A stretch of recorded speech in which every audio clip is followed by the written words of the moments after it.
নিউমারোলজির নিরিখে মানে সংখ্যাতত্ত্বের নিরিখে আপনারা কি জানেন আপনাদের কোন গ্রহ 2026 সালে কোন গ্রহ আপনাদেরকে লিড করছে?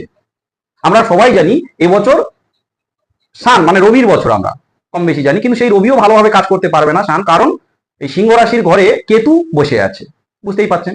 কিন্তু আমার বিষয়টা বলার উদ্দেশ্য এটাই যে আপনারা যারা আপনাদের ডেট অফ টাইম জানেন না, অনলি ডেট অফ বার্থ জানেন, এবং আপনারা বুঝবেন কি করে যে এবছর আপনাদের কোন গ্রহ লিড করছে আপনাদেরকে, তার একটা খুব সুন্দর একটা সূত্র আপনাদেরকে দিচ্ছি।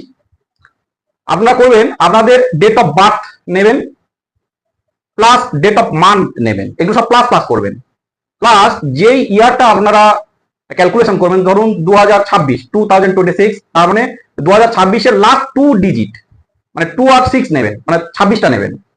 এইবার আপনাদের ডেট অফ বার্থ এই বছর ক্যালেন্ডার দেখে নেবেন যে কোন বারে পড়েছে, সেই বারের যে সংখ্যা হবে সেই সংখ্যাটা প্লাস করবেন। তাহলে date of birth, date of month, date মানে ইয়ার, যে ইয়ারটা আপনি ক্যালকুলেশন করতে চাইছেন তার লাস্ট 2 ডিজিট, এবং এই বছর আপনার ডেট অফ বার্থ কোন বারে পড়েছে সেই বারের যে সংখ্যা, নির্দিষ্ট সংখ্যা আছে সেই সংখ্যাটা প্লাস করবেন, এবং প্লাস করে ইকুয়াল টু করে যেটা আসবে সেই গ্রহ আপনাদেরকে লিড করছে। এই ওভারঅল যে সান লিড করছে সারা বছর, যে আপনার সান লিড করছে এমনটি নয়। হ্যাঁ, যেমন ধরুন আপনাদের একটা উদাহরণ দিচ্ছি, 8-3 কারোর জন্ম ধরুন 8-3-2006, মানে 8 মার্চ 2006, তাহলে আপনারা করবেন কি 8+3+, এবার 2026 সালটা আপনারা ক্যালকুলেশন করবেন যে আপনাদের কোন গ্রহ লিড করছে, তাহলে 2026-এর লাস্ট 2 ডিজিট মানে 2+6 প্লাস এই 8 মার্চ আপনাদের কোন বারে পড়েছে জন্মদিনটা, ক্যালেন্ডার দেখলে ধরুন পড়েছেন আপনাদের রবিবার, রবির সংখ্যা আছে 1, তাহলে ওখানে 1 যোগ করবেন, ইকুয়াল টু করে আপনাদের কি আসছে 2, তাহলে 8+3+2+6+1 ইকুয়াল টু আসছে আপনাদের যোগফল আসছে সিঙ্গেল ডিজিট 2।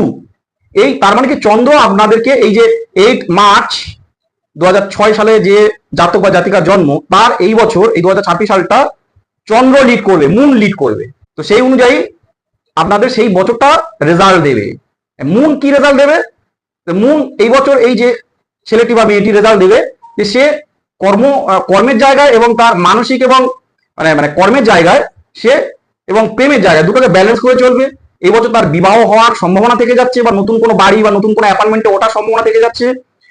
বেশ একটা ম্যাগনেটিক অরা তার মধ্যে থাকবে, অনেক ছেলে বা মেয়ে তার প্রতি আকর্ষিত হবে, এই বিষয়গুলো তার মধ্যে থাকবে।